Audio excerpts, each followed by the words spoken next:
Governor Ducey spent the last months of his term building a fake border wall out of metal shipping containers. The cost to taxpayers, $82 million. Now, back in Texas, Governor Abbott has also begun to militarize the southern border to deter migrants, arming National Guard troops with rifles, building fences of barbed wires to create a physical blockade at a popular border crossing point.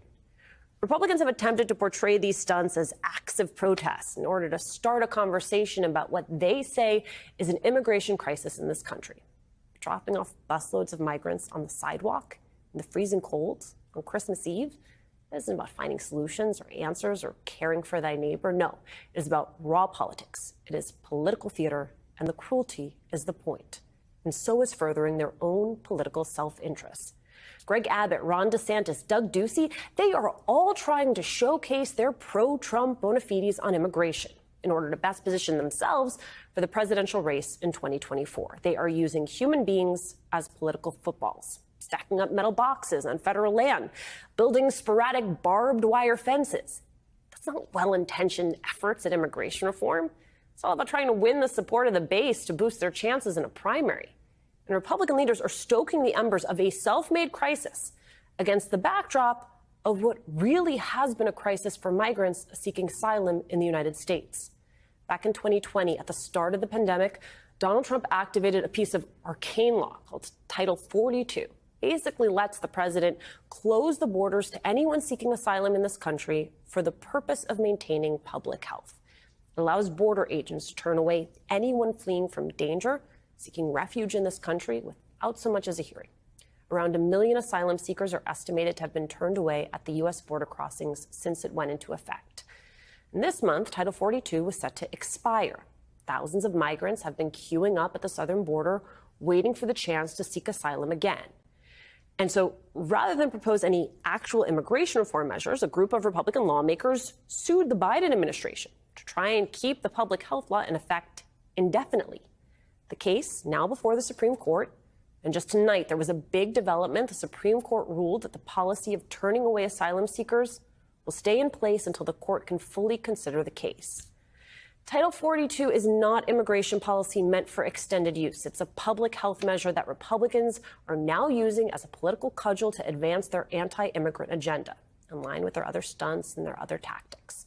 Perhaps Democratic Congressman Joaquin Castro, in reacting to Abbott's Christmas Eve stunt, summed up best this moment of Republican politics. Quote, "How Christian of you." Joining us now, Texas Democratic Congressman Joaquin Castro. Congressman, thank you so much for joining us. First, I want to get your reaction to the Supreme Court upholding Title 42 while they consider the case. What does that mean practically? Well, it means that Title 42 is going to stay in place for several more months, at least until next June. And I actually agree with Justice Gorsuch, a very conservative Supreme Court justice, who said that Title 42 is not meant to deal with the border. It's meant to deal with COVID. And it's very ironic, Alicia, that conservative Republicans are using Title 42, a health emergency provision, to do what they're doing on the border when a lot of these people didn't even take COVID seriously. They never even treated it like an emergency. And yet they're using this policy on the border. Right. I mean, your tweet from this weekend really struck a nerve, reacting to Governor Abbott's decision to send migrants to the vice president's doorstep. I want you to tell me about your reaction when you first saw those images. Well, like a lot of people in politics and just a lot of Americans, I actually wasn't on social media very much on Christmas Eve. I was trying to actually enjoy the night with my family. And then, I glanced at the video that you're showing now and read what was going on. And I was so upset that Greg Abbott, because he thinks he can become president, and because these guys like Abbott and DeSantis are so drunk on Trumpiness, that they're trying to be as mean and as cruel as they possibly can.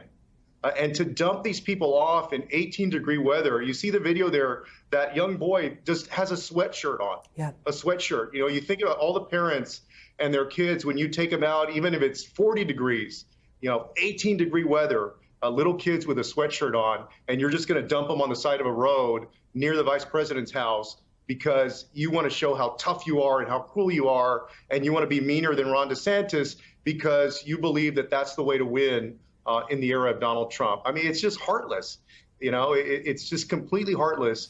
And it also demonstrates that the Republican Party, they really don't have any solutions. I used to really give some of these guys the benefit of the doubt that maybe in their heart of hearts or in their minds, they're really trying to reach a solution. They're just trying to be mean. They're just trying to demonstrate how tough they are.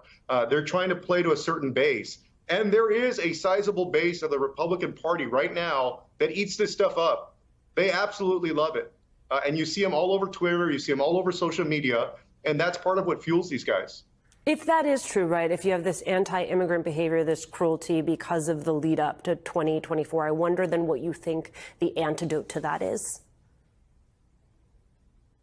The ultimate antidote is to vote as many of these people out of office as you possibly can. It is to win in democratic elections. It's to organize. It's to get out the vote.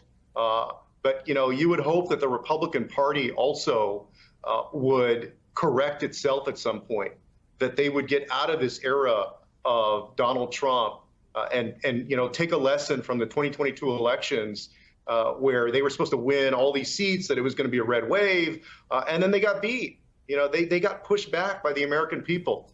But you still see Greg Abbott doing what he's doing. Here's the thing. You've heard all the same rhetoric that I've heard, and what someone like Governor Abbott says, what these other Republican governors says, that what they're actually doing is standing up for the people in their state, right? Creating a false choice as though you can only do one or the other. And I wonder what your retort is to that appeal. Well, first of all, there was something in the last few weeks that happened that was productive with respect to the border. A few things.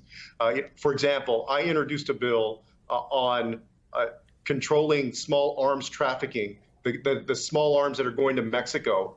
We got to make it safer for folks in their home countries so that they're not threatened by drug gangs who have all these weapons. Make it safer for them to stay, help create opportunity in those countries, work with those countries to do that. But the bigger thing that happened is that the Congress actually, in the omnibus bill, passed $2 billion to handle the situation at the border, including offering economic relief to cities in Texas like McAllen and Del Rio and El Paso and San Antonio that are dealing with this situation. Politico wrote an article a few days ago about how San Antonio has been a model in being able to help migrants get to their destinations. A lot of them have family members here, so they're trying to get to their family members. Hundreds of thousands of people have been sent from the border areas to San Antonio over the last few years, and the city, our mayor and the city, and Catholic Charities and other organizations have not taken them and dumped them on the side of the road. They've actually helped them get to their family members by bus or by plane. So you can do it in a way that is humane, that doesn't get everybody riled up, but is also efficient.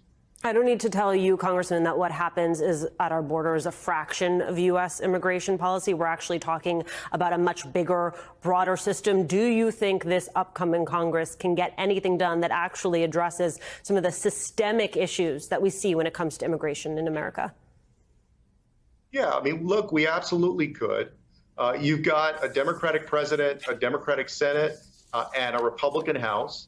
So I've seen in the past that where you have divided government like that, it actually provides an opportunity for compromise and for people to come together and sit at the table and work something out. But, it's going to take a lot better faith among Republicans to actually do something about immigration rather than just using the chaos and everything or creating chaos and using that as their number one political boogeyman, which is what they do now. It's their number one boogeyman. Yeah, I wonder what your message is to the Abbotts, to the Duceys, to the DeSantises of the world. Well, I would ask them to stop being pricks, first of all, because that's what they're doing, and stop being heartless, but also to actually help us solve this issue, solve this challenge, rather than just trying to become the next Republican president in a few years. Texas Congressman Joaquin Castro, thank you so much for your time this evening.